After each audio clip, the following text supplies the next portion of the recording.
Buen día, Doc. Mi nombre es Christopher Romo y el día de hoy yo voy a grabar acerca del trabajo autónomo número 4.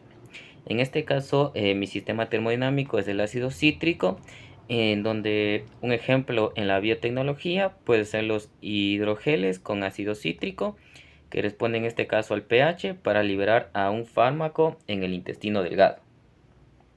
Que esto es una biodegradación controlada por un entorno ácido-básico. Para esto calculamos con un supuesto a una temperatura de rango de 298 a 310 Kelvin, la presión a una atmósfera y el volumen de 0.6 a 0.7 centímetros cúbicos sobre gramos. En este caso, primero calculando con lo que es la energía interna, tenemos que la energía interna del trabajo va a ser igual a la integral de Cv por la temperatura por la diferencial de la temperatura. En este caso nos queda que U por T nos va a dar igual a Cv por la temperatura por la energía interna inicial. En este caso, el Cv tomamos un valor aproximado de 178 joules sobre mol por kilogramo. Y con esto podemos calcular, en este caso, las temperaturas iniciales que pusimos de supuesto de 298 Kelvin y 310 Kelvin. Entonces, la primera energía interna nos quedaría igual a 178 por 298 y 178 por 310, en este caso que con esto tenemos que 53.044 joules sobre mol y 55.180 joules sobre mol. En este caso, para calcular lo que viene siendo la energía interna. Para continuar con lo que viene siendo la entalpía, obtenemos la siguiente fórmula, en donde la entalpía es igual a la energía interna más la presión por volumen.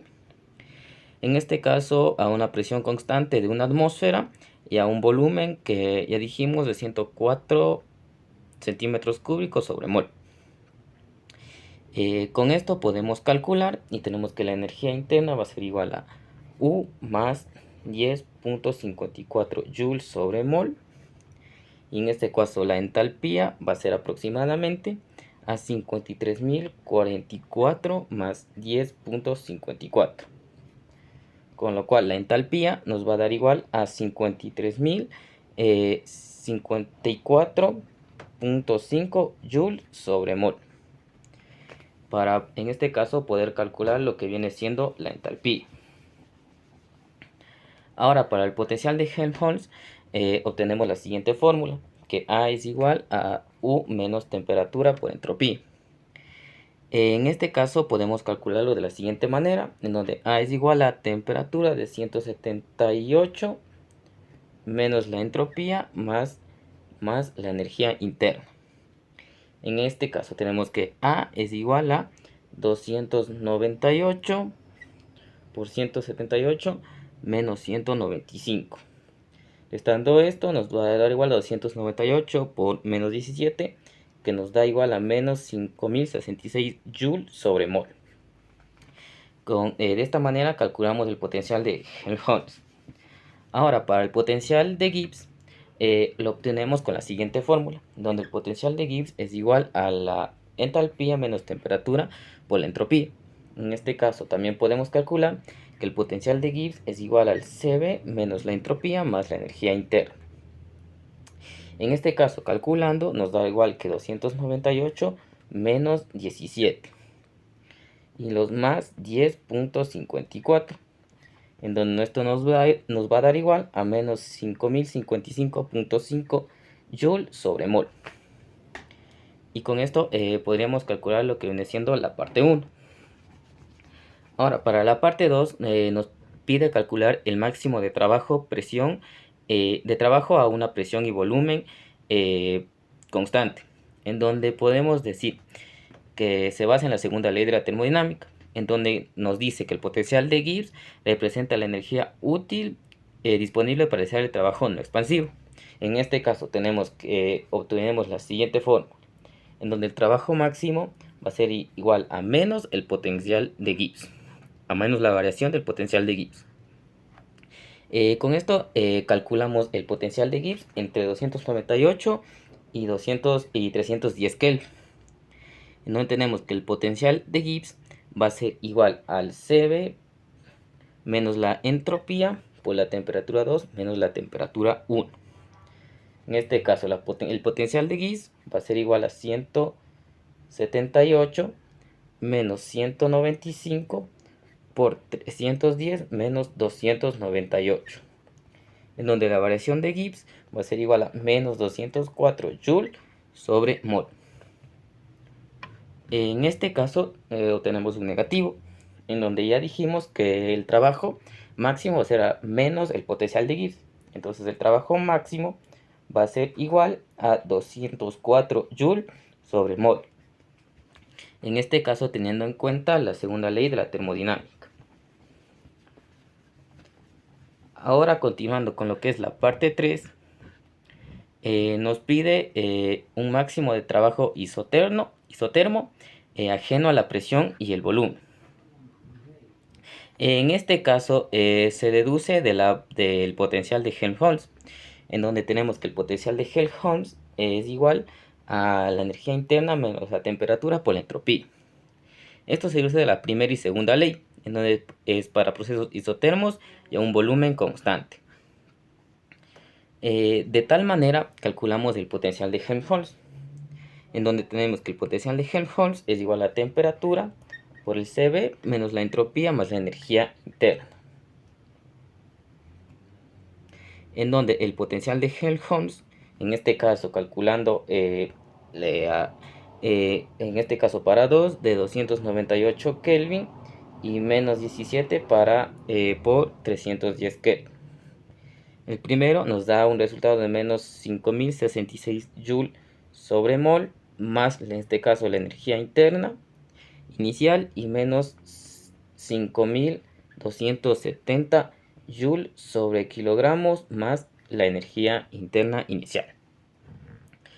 En este caso, como ya obtenemos los dos, simplemente los sumamos y el potencial de Helmholtz nos va a dar igual a menos 204 Joule sobre mol, en donde en este caso, como ya dijimos, el trabajo ajeno va a ser igual a menos el potencial de Helmholtz.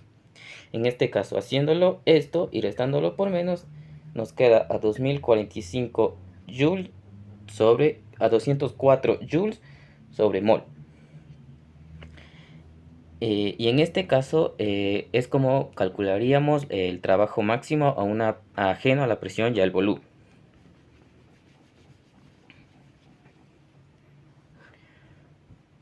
Ahora para la parte 4 nos dice un calor puesto en este caso en un proceso isobárico. En un proceso isobárico, en este caso a presión constante, el calor intercambiado por el sistema es igual al cambio de entalpía del sistema. En este caso la entalpía también está relacionada con la energía interna. Entonces la entalpía va a ser igual a la energía interna más la presión por el volumen. Que esto es igual al Cb por la temperatura más la energía inicial más el presión por el presión por el volumen. En este caso la variación de la entalpía va a ser aproximadamente al Cp por la temperatura 2 menos la temperatura 1. En este caso, como estamos usando condiciones de presión constante, usamos que el Cp va a ser igual al Cb. Con esto hacemos el cálculo del calor isobárico, en donde tenemos que el cálculo del calor isobárico va a ser igual al Cp por la temperatura 2 menos la temperatura 1. En este caso tenemos que 178 que obtuvimos del Cp, lo restamos de 310 menos 298. Con esto nos va a dar igual a 2136 Joule sobre mol, que en este caso es el cálculo del calor isobárico. Ahora finalizando con lo que es la parte 5, en donde nos pide las relaciones de Maxwell para cada una de las situaciones. Tenemos que para la energía interna es igual a temperatura diferencial de entropía menos presión diferencial de volumen. En este caso, obteniendo con con la relación de Maxwell, tenemos que la variación de la temperatura sobre la variación del volumen a una entropía va a ser igual a menos el diferencial de la presión sobre la diferencial de la entropía por el volumen. En este caso, para la energía interna. Para la entalpía obtuvimos que es la energía interna más la presión por el volumen. Que esto, simplificándolo con la relación de Maxwell, es la diferencial de la temperatura sobre la diferencial de la presión por la entropía por la diferencial del volumen sobre la diferencial de la entropía, en este caso a una presión.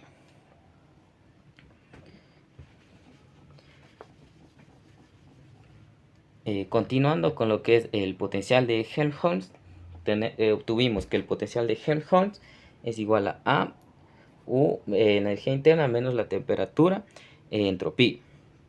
En este caso podemos simplificar que es igual a menos la entropía diferencial de la temperatura menos presión diferencial de volumen.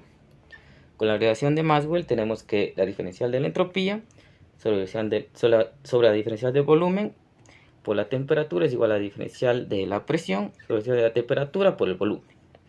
Y para el potencial de Gibbs, que obtuvimos que es la entalpía menos temperatura diferencial de entropía, con la relación de Maxwell tenemos que es la variación de la entropía sobre la variación de la presión a una temperatura, en este caso menos la variación del volumen sobre la variación de la temperatura a una presión constante. Y de esta manera calcularíamos las relaciones de Maxwell. Muchas gracias.